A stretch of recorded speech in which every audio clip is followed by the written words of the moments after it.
नमस्कार। इस वक्त मैं हूं कांग्रेस पार्टी के यहां पे कार्यालय में और यहां से अब थोड़ी देर में जयप्रकाश जेपी आदमपुर से उपचुनाव के जो प्रत्याशी हैं उनका नॉमिनेशन फाइल कराने के लिए कांग्रेस से पूर्व मुख्यमंत्री हरियाणा के जैसे भूपेंद्र सिंह हुड्डा, दीपेंद्र हुड्डा, जयप्रकाश और यहां से गीता भुक्कल जी, उदय भान जी जो प्रदेश अध्यक्ष हैं, उनके साथ साथ काफ़ी संख्या में बीबी बत्रा जैसे कांग्रेस पार्टी के वरिष्ठ नेता हैं वो, और उनके साथ में कार्यकर्ताओं के साथ कई नेता यहाँ से जाएंगे और जहाँ जाके मिनी सेक्रेटरीट में नॉमिनेशन फाइल कराया जाएगा आज। उसके बाद चुनावी सरगर्मियाँ तेज होगी। इस चुनावी मैदान में एक तरह से सुचारू रूप से विधिवत रूप से उतार दिया जाएगा और पूर्व के चुनाव के लिए पूरे दौर से एक तरह से एकजुट होकर कांग्रेस पार्टी चुनाव लड़ने के लिए कूद जाएगी। लेकिन आज हम बात करेंगे यहाँ पे जो कांग्रेस पार्टी के वरिष्ठ नेता उनसे भी बात करेंगे आदमपुर के उपचुनाव को लेकर उनकी किस तरह की प्रतिक्रिया है, क्या कांग्रेस पार्टी एकजुट होकर चुनाव लड़ रही है और एक तरह से बरसों पुराना किला भजनलाल का जहाँ कहा जाता है वहीं पर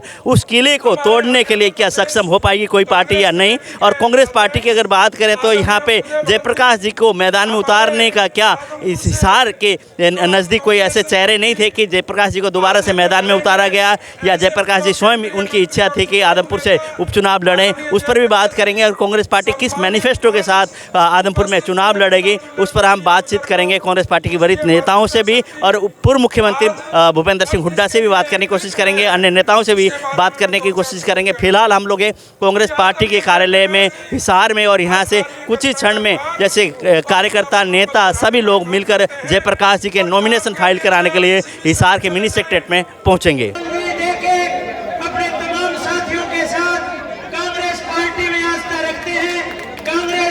ज्वाइन करते हैं, कांग्रेस पार्टी के लिए आजीवन काम करेंगे, इसी निष्ठा के साथ आज हम आए हैं। साथियों, राम गोदारा जी पूर्व गृह मंत्री, उनके भांजे भाई मनोज पाल जी जो 20 साल से आदमपुर की राजनीति में बहुत सक्रिय हैं, जिन्होंने किसान आंदोलन में बहुत बढ़ चढ़ के हिस्सा लिया कोरोना काल में भी, और जिनको चौई भजनलाल जी और चौटाला जी की सरकार में आंतरिक बाहरिक रूप से काफी प्रताड़ित भी किया गया था, फिर भी वो ना झुके और हमेशा संघर्ष के रास्ते पे रहे। पिछली बार भारतीय जनता पार्टी के प्रबल दावेदार थे टिकट के। आज मनोज पाल जी अपने सभी साथियों के साथ, जिसमें सरपंच कोली गांव से सरपंच कृष्ण, गुड़साल गांव से सरपंच हमारे भाई चौधरी उदय भान जी, भाई दीपेंद्र जी, इनकी करके मदद भाई जयप्रकाश जी को एमएलए बनाना है, और सभी ने हर घर में जाके हमारा कर्म और धर्म बने ईमानदारी से। अगर हम सारे काम करें तो आज लोग वोट देने के लिए तैयार है, इससे तंग भी है। राजनीतिक लड़ाई में शामिल होने, एक बहुत महत्वपूर्ण राजनीतिक संघर्ष में अपना योगदान देने के लिए आए हैं। मैं आप सबको इस बात के लिए बहुत बहुत मुबारकबाद देता हूं कि आज यहाँ पे आप इतनी बड़ी संख्या में और इस भावना से प्रदेश को बचाने के लिए ये जो चुनाव है, आदमपुर का चुनाव, इस चुनाव के कई मायने,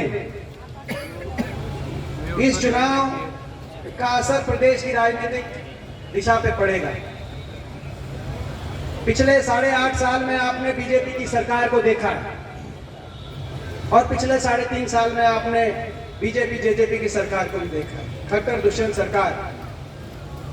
आज प्रदेश का क्या हाल है मुझे आपको बताने की जरूरत नहीं है।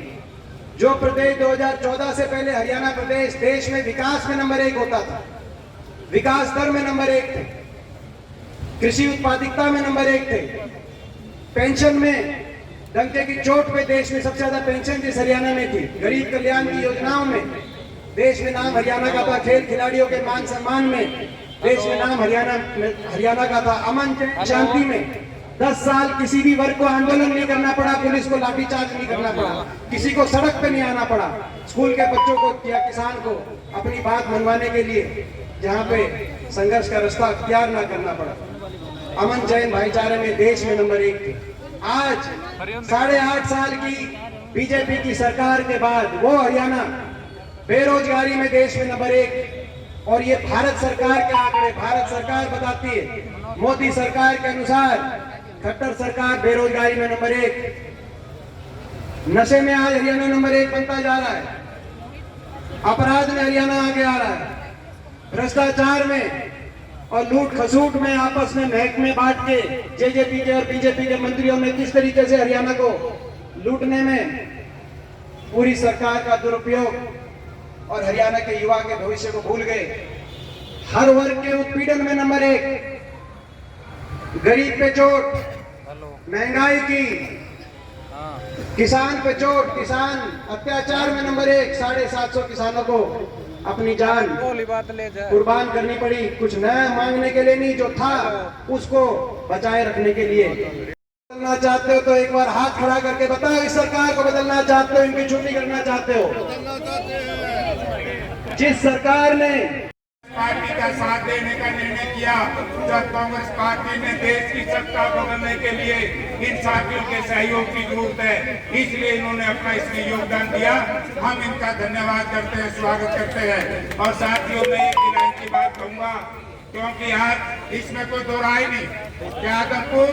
2009 में भी हम जीत चुके थे, लेकिन किन्हीं परिस्थितियों से हम चुनाव हार गए। लेकिन अब की बात जिस तरीके से इस मंच पे, और मैं इससे आगे भी कहना चाहता हूं कि आज चौधरी भूपेंद्र सिंह हुड्डा की नीतियों में, चौधरी भूपेंद्र सिंह हुड्डा के अंदर आस्था आदमपुर हल्के के हर व्यक्ति की है। क्योंकि इस प्रदेश में चर्चा चलाई जाती थी कि जाट और नॉन जाट। हमारी कांग्रेस पार्टी अभी जाएगी, आदमपुर में चुनाव हो रहा है, उसके लिए हम यहाँ इकट्ठे हुए। भाई वहाँ आदमपुर से एक तो कांग्रेस पार्टी के प्रत्याशी तो जयप्रकाश जी हैं और एक बीजेपी के प्रत्याशी है कुलदीप जी। भाई ये पूछो, कुलदीप बिश्नोई जी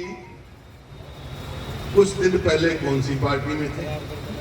आज बीजेपी के उम्मीदवार बन गए। एक भाई है आप पार्टी से, भाई सतेंद्र जी, उनसे पूछो कुछ दिन पहले कहाँ थे आप, कांग्रेस पार्टी में आए थे। एक भाई है हमारे नंबरदार साहब हैं दुर्गाराम जी, उनसे पूछो कि 3 दिन पहले कौन सी पार्टी में थे। अरे जिन पार्टियों के पास अपनी पार्टी का उम्मीदवार ही नहीं है, वो क्या पार्टी है मेरे को बताओ। उम्मीदवार की बात